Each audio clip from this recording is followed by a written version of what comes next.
করেই। আরজি কর। হ্যাঁ, আরজিকর থেকেই ও বেরোবো। হ্যাঁ। তো আর হ্যাঁ, বলো এবার।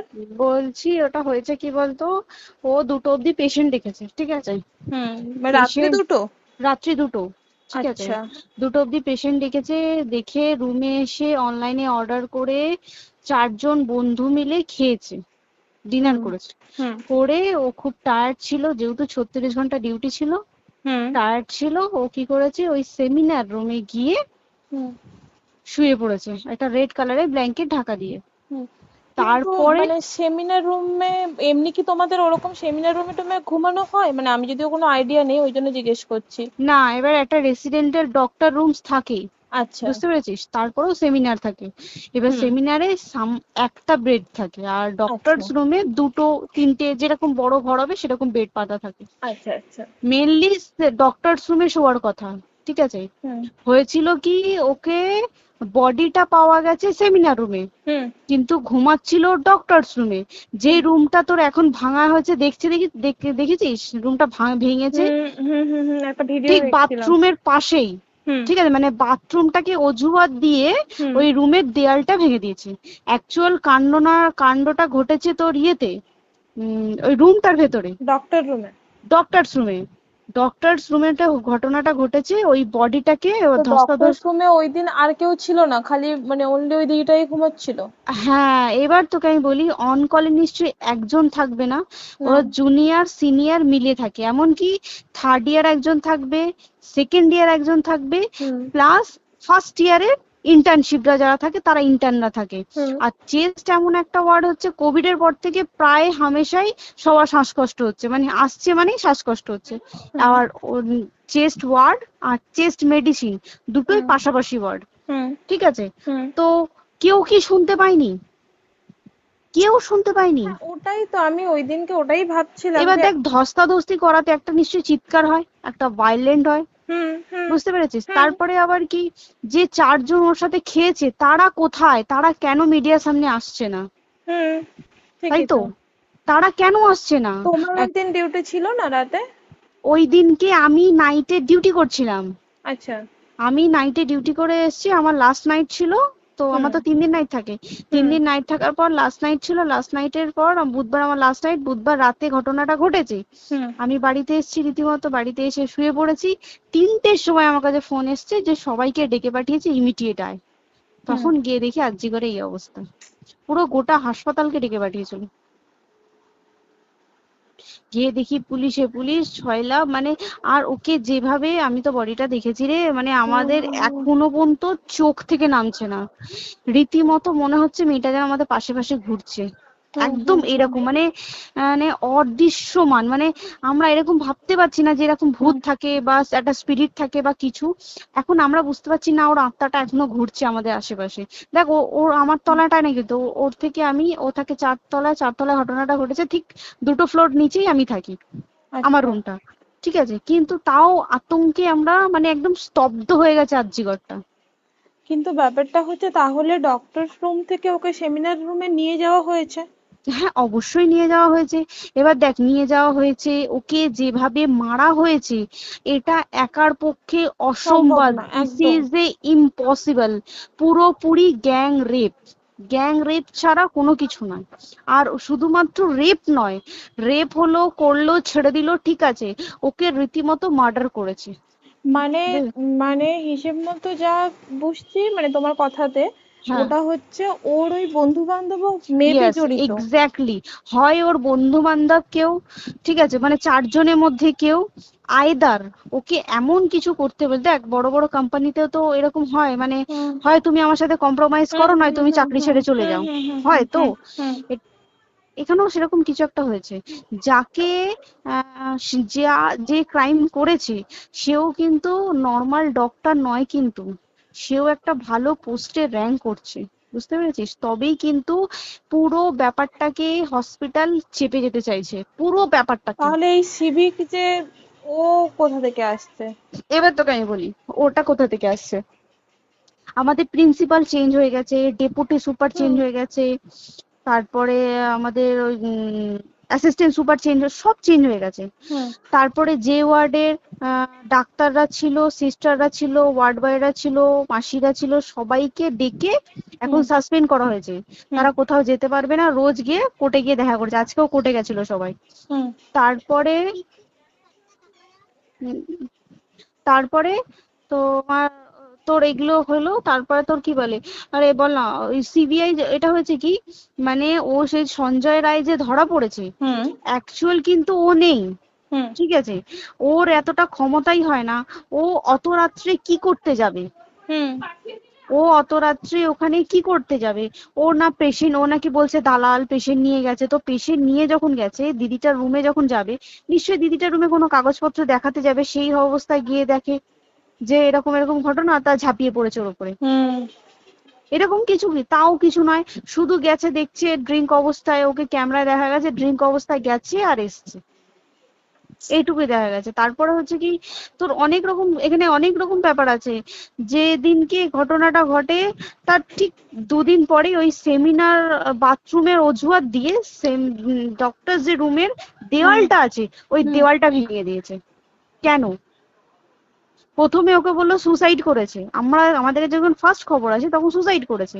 হুম তারপরে যখন হসপিটালে যাই তখন গিয়ে শুনছি নাকি না সুসাইড করেনি, এটা রেপ করেছে, রেপ করে মার্ডার করা হয়েছে। হুম বুঝতে পারলি, এখানে বিশাল বড় একটা গেম চলছে। এবার আর যে ওর উপর কি রাগ ছিল মানে? হ্যাঁ হ্যাঁ হ্যাঁ হ্যাঁ হ্যাঁ হ্যাঁ, একদম আমি তোকে কি বললাম, শোন, তুই যদি কারোর সাথে কম্প্রোমাইজ করিস তাহলে তোর পোস্ট হুম বাড়বে, হুম হুম তুই হুম কারোর সাথে কম্প্রোমাইজ করবি না তোকে মার্ডার করে দেবে। মানে মানে ওরকম টাইপের কিছু বলছো তো? এরকমই টাইপের কিছু একটা ছিল। আইদার খুব রাফ, মানে খুব রাগ, খুব মানে খুব ওর উপরে খুব ফ্রাস্ট্রেশন ছিল, যারই ছিল খুব ফ্রাস্ট্রেশন ছিল। শুধু ওকে মারিনি রে, রীতিমতো মার্ডার করেছে। ওর যে ক্ল্যাচারটা ছিল, হুম ওর আমি ইউরিন, শুনেছি এটা। ওর ইউরিনের রাস্তায় ক্ল্যাচারটা ঢুকিয়ে দিয়েছে, তুই ইস, জানিস? মানে কি বলবো, মানে ওকে দেখা যাচ্ছে না, আমরা তো দেখেছি নিজের চোখে, ওকে দেখা যাচ্ছে না, মানে একটা ব্লিড। মৃত্যু কতটা, মানে এই তো মানে প্রচন্ড কষ্ট পেয়ে একটা মেয়ে মারা গেল না? আর ওর যে গলাটা চেপে ধরেছে, আহ ওর ওই চেপে ধরাতে মানে এতটাই জোরে চেপে ধরেছে যে ওর চোখ ফেটে রক্ত বেরিয়েছে। আহ, ছি, ছি, ছি। বুঝতে পেরেছিস মানে মানে? কি বলতো, যদি ধরা পড়ে না, উচিত মানে যারা এটার সঙ্গে দায়ী না আর এই ওদের। যে সিবিআইটা হয়েছে, সিবিআইটা একমাত্র আমাদের জোরেতেই সিবিআইটা এসছে। হুম মানে হুম আমরা ওই সঞ্জয় রায় একার পক্ষে সম্ভব না এইসব। তারপরে পোস্টমর্টম রিপোর্টে তুই জানিস ওই আমাদের ভাজাইনা থেকে 150 গ্রাম স্পাম বেরিয়েছে। ইস, পোস্টমর্টম রিপোর্ট 150 গ্রাম স্পাম, মানে বুঝতে পারছিস? Hmm not a calculated, minimum, minimum কম করে 6 থেকে 7 জন করেছে ওকে rape। ছি ছি ছি। ওই জন্যই তো আমরা এতটা বেশি ভাইলেন্ট হয়ে গেছি, বুঝতে পেরেছিস? আর তারপরে আমাদের, দেখো, একটা মেয়ে তার কাজের জায়গাতেই ছিল, এমনটা নয় যে রাস্তাঘাটে কোনো বিপদ, ও তার কাজের আরে জায়গাতেই সেফ নয়। শোন, কেউ যদি স্ব ইচ্ছায় কারোর সাথে রিলেশনশিপে গিয়ে করতে চায় সেটা আলাদা জিনিস কিন্তু, হুম ঠিক আছে, হুম কিন্তু কেউ কারো বিরুদ্ধে এইভাবে করতে পারে না রে, তুই জানিস না? মানে ওয়ার্ডে দেখ, কম বেশি আমরা সবাই ঘুমাই, কম বেশি আমরা হুম সবাই জেগে হুম থাকি, জেগে তো থাকি, তাতে কি কেউ শুনতে পায়নি? তার কি একদম সেটাই। ভাইলেন্স ছিল না? যদি কেউ না শুনতে পারে তাহলে ওর খাবারে কেউ কিছু মিশিয়েছিল, হুম তাই কি না? হুম হুম সেটাও পোস্টমর্টম রিপোর্টে মানে লিক করছে না যে কেন খাবার খাবার ও তো খাবারটা খেয়েছিল, সেটা তো নিশ্চয়ই পেটেই ছিল, পেট থেকে তো হুম বমি করে বের করে দেন, সেটা হুম তো ফরেনসিক রিপোর্টে কিছু বলবে। হুম আর তুই জানিস না, দেনার দেন মানে, ধর পোস্টমর্টম রিপোর্ট আসতে 3 দিন সময় লাগে, হুম ও যেদিনকে মরেছে ঠিক তার পরের দিনকে বিকালবেলা পোস্টমর্টম রিপোর্ট বার করে দিয়েছে, মানে বডি বার করো আর পোড়াও, হুম 10 সেকেন্ডের মধ্যে ওর বাড়িতে নিয়ে গেছে, তারপরে বডি পুড়িয়ে দিয়েছে। মানে কি বলবো, হসপিটাল, মমতা ব্যানার্জি, সবাই মানে তৃণমূল প্রত্যেক সবাই হুম এটাকে পুরোটাই কেসটাকে চাপা দিতে চাইছে, পুরোটা পুরোটা। তবে তুই ভাব, যে মানুষটাকে এত ক্ষতবিক্ষত ভাবে মেরেছে, তাকে অভিষেক ব্যানার, রেপ কি কলকাতায় প্রথম হলো? নয়, হুম বিভিন্ন জায়গায় বিভিন্ন ভাবে রেপ হয়েছে, হুম ধরা পড়েছে, ফাঁসি হ্যাঁ হয়েছে কি হুম জেল হয়েছে। হুম অভিষেক বন্দ্যোপাধ্যায় কেন বললো জাস্ট ইট তোর কি বলে এনকাউন্টার করতে? মানে কি, সঞ্জয়কে যদি এনকাউন্টার করে পুরো কেসটা চাপা পড়ে পুরো যাবে, কেসটা চাপা পড়ে যাবে একদম। স্টুডেন্টরা ঠান্ডা হয়ে যাবে, হুম হুম আর আমরা সেটা মানবো না, আমরা সেটা হতেই দেব না। তাতে যদি চাকরি মানে আরজিকরটাকে সিল করতে হয় তাতেও আমরা রাজি আছি, সিল করে দেওয়া হোক আরজিকর, সিল করে দেবে মনে হচ্ছে যদি ঠিকঠাক ভাবে। এবার ওই জন্য আমাদের দাবিতে সিবিআই এসছে। এবার তুই একটা কথা বল, যখন দেখতে পাচ্ছে মমতা ব্যানার্জি যে কলকাতা পুলিশ আমাদের জন্য কিছু করতে পারছে না, আমরা কিছু মানতে পারছি না, 7 দিন ধরে বার করতে পারছে না, হুম তাহলে সেটা 2-3 দিনের মধ্যে কেন হ্যান্ড ওভার করে দিল না? হুম তাই তো। তাই কি না? তারপরে দেখ পিডব্লিউডি ওটা লো পোস্টের মানুষ, মানে যারা ভাঙচুর করে, মানে সিমেন্টের যারা কাজ করে হুম তাদেরকে পিডব্লিউডি বলে। হুম এবার পিডব্লিউডির নিশ্চয়ই হায়ার অথরিটি থেকে অর্ডার এসছে তবেই ওরা গিয়ে ভেঙেছে। ওরা হুম নিশ্চয়ই পাগল নয় দুম করে গিয়ে কোনো গভর্নমেন্ট প্রপার্টি ভেঙে দেবে। হুম অর্ডারটা কে পাস করলো যে এখনই চেস্ট ওয়ার্ডটাকে ভাঙতে হলো? সিবিআই আসা পর্যন্ত অপেক্ষা করতে পারতো। কারণ আজকে অত বড় বিক্ষোভ হবার কারণ কি হচ্ছে? একটাই কারণ, যে মেয়েটি মারা গেছে ঠিক আছে, কিন্তু তাকে এত বেশি মলেস্ট করে, এত বেশি রেপ করে বা বেশি ওকে মেরেছে, তার কি কোনো প্রতিবাদ নেই? তুই কোথায় সেফ পাবি তুই আমাকে বল?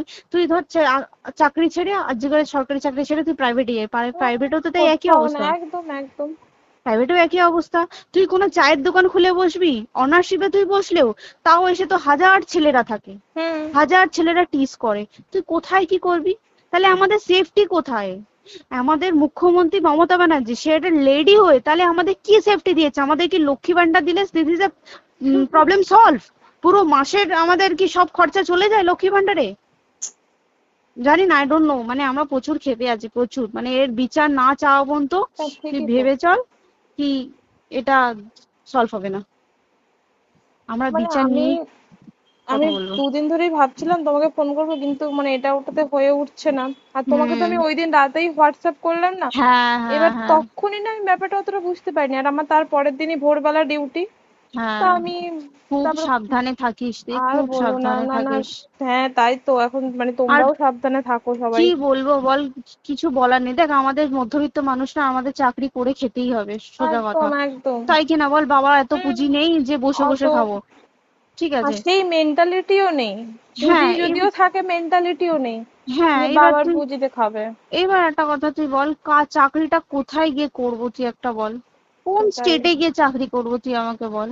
ওই যেমন, মানে এটা হয়তো আমার মা যেমন বাড়িতে থেকে 7টার মধ্যে ঢুকে যাও, দিদিকে তো ধরো অনেক রাত অব্দি 9টা, 9:30, 10টা অব্দি ল্যাবে থাকতেই হয় না। এবার তুই কি করবি কি বল, কি করবে করবি? বলো তো, এখন কিছু নেই। করার আছে? দেখ ল্যাবেও তো সব ছেলেরা আছে, ছেলে হ্যাঁ আছে মেয়ে আছে। তুই একদম। কাকে বারণ করবি? তুই কাকে বিশ্বাস করবি? তুই বল। তুই ধর কলিগদের সাথে খেতে বসেছিস, ঠিক আছে, তোর টিফিনটা যদি কেউ চাইলো তুই তাকে না দিয়ে পারবি? না একদমই। আর কার মনে যে কি আছে সেটাই তো কি খুব বলবি সমস্যা। বল? এবার তুই বল খাবারটা যে খাবি, তোর টিফিন কেউ চাইলো বা তোকে যদি কেউ বললো কে একটু একটু খা, যেমন আমরা শেয়ারে হয় স্কুলে হ্যাঁ যেটা আমাদের আমাদেরও শিখে হয়, এসেছি, যেটা হ্যাঁ স্বাভাবিক, এটা সবারই এটা তো হয়। স্বাভাবিক। তুই বল তাতে যদি এরকম অবস্থা হয় তাহলে কি করবে মানুষ তুই আমাকে বল? আজকেও তো তাই আমাদের দেখ না, 11টা থেকে আমাদের তোর ক্যান্ডেল দিয়ে হোয়াইট ড্রেস হুম। পরে সব শ্যামবাজারে একতা হবে। এখন আবার বৃষ্টি শুরু হয়েছে, কে জানে বৃষ্টি, কি প্রচুর বৃষ্টি শুরু হলো। কি হুম, হবে জানি না আমি। ঠিক আছে গো, টাটা। হ্যাঁ হুম চল টাটা। হুম হুম হুম। হুম হুম।